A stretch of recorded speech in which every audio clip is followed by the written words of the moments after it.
Mes amis, mes frères, mes sœurs, mes cousins, mes oncles, mes tantes, mes maîtresses, si nous sommes tous réunis ici ce soir, c'est pour célébrer la mémoire du défunt cadavre de la dépouille mortelle de Patrick Bruel qui est mort depuis qu'il ne vit plus. Alors regarde. Patrick, tu nous manqueras tous. Si, si. Hier encore, tu disais, même si on est fou, on s'en fout. Il y aura toujours des fous pour dire que les fous, c'est nous. Et les boucles de tes cheveux, fous, frémissaient. Yalil, la bébé, Yalil. Et aujourd'hui, a plus. Qui aurait dit qu'un jour, t'allais peut-être partir, et peut-être même pas revenir. En tout cas, ce qui est sûr, c'est qu'on pouvait en rire. Alors en ce jour, et alors que ton âme folle est transférée du sol au ciel, et ton corps du sol aux asticots, face à la douleur de ceux qui restent, et qui boivent présentement des picons en roton gras, je rappellerai ces mots du Christ, face aux mourants, dont un char romain venait de broyer les 2 jambes le jour même de son mariage, alors qu'il sortait d'un long cancer et de l'église qui n'existait pas encore. Eh bien, Jésus s'est approché de l'homme à terre, alors qu'il se vidait de son sang par l'artère fémorale, avec un débit de 2 litres seconde, ce qui est tout à fait remarquable, vous en conviendrez. Eh bien, Jésus s'agenouilla face à l'homme fontaine qui était en train de lui dégueulasser salement sa toge immaculée, et le regarda plein de miséricorde, lui prit les mains plutôt que de lui faire un garrot, et lui a dit ces mots, lourds de sens face à la douleur, et que je te dis alors, à toi, Patrick, et à tous tes proches. Alors, on fait mal malin, hein? Mes amis, Patrick était un enfant de l'amour. Tel un messie, il avait été longtemps désiré. Messie, sa mère, qui rêvait d'avoir un fils, dira alors: un préservatif, c'est comme un bracelet brésilien. Quand il craque, ton vœu se réalise.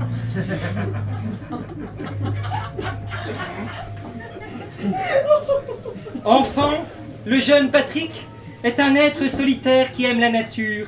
L'été, il fait le mur pour rejoindre le jardin voisin, où il joue de la guitare à l'ombre de l'épais feuillage d'un mûrier. Lorsque sa mère l'apprend, elle propose d'abattre la cloison de briques pour qu'il puisse librement chipper des framboises et des mûres dans le verger d'à côté. Patrick, qui a déjà le sens des affaires, la fixe dans les yeux et lui demande « Combien de mûres se cachent derrière un mur qui tombe ?»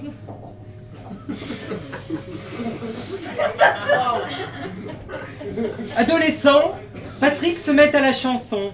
Très vite, un cercle se forme autour de lui. Ses premières fans, des adolescentes pétillantes qui l'acclament, à grands gestes, et sans jamais crier Patrick, parce qu'elles sont sourdes muettes. C'en est décidé, Patrick sera chanteur, et restera à tout jamais ce grand adolescent rieur que l'on connaît. En effet, bien que né sous De Gaulle, Patrick n'a jamais cessé d'être jeune. Et comme le dit le proverbe de ces vertes années, si on n'a pas De Gaulle le matin, on a Patrick le soir.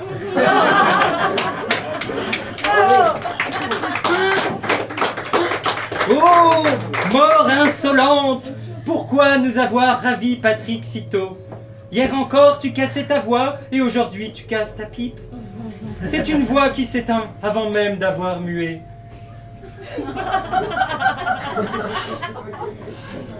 Patrick, chanteur le plus diffusé à Guantanamo, tu rêvais d'exotisme.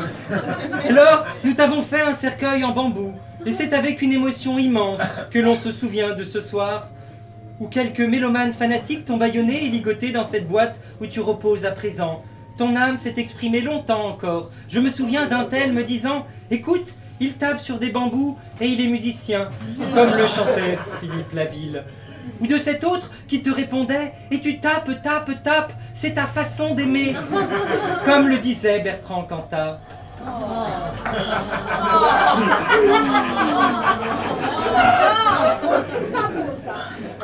Puis, c'est facile.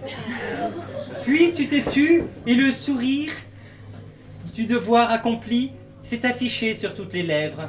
Bien sûr, certains s'insurgeront de la cruauté de ce very bad trip, mais d'autres adoreront. Mais posons la question, qui peut bien être fan de bad trip cruel?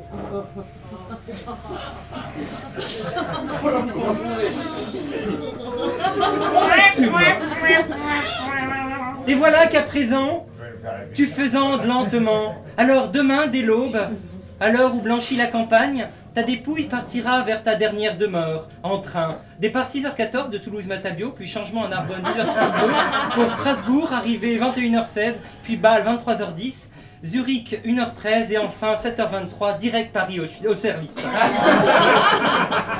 Patrick, tu ne voulais pas prendre l'avion, de peur d'y casser ta pipe, et aujourd'hui que ta pipe est cassée, tu prends le train. Oui, vous avez bien compté, ça fait 6 changements de gare pour atteindre ta dernière demeure de marbre blanc. Alors je pose la question, quand on entre à la Maison Blanche, parler de cigares pour une pipe, est-ce bien raisonnable? Le convoi funéraire partira demain devant chez Momo, en bas de la rue Soufflot, pour un dernier hommage. Alors on va se quitter comme ça, comme des cons devant le café d'en bas.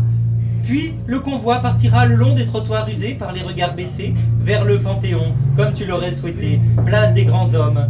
Mais toi, si haut dans nos cœurs, étais-tu un grand homme? Et à quoi bon être grand? Rappelons ces mots de Passepartout sur son lit de mort. Y a pas que les grands qui crèvent. Non, Patrick, nous ne t'oublierons pas.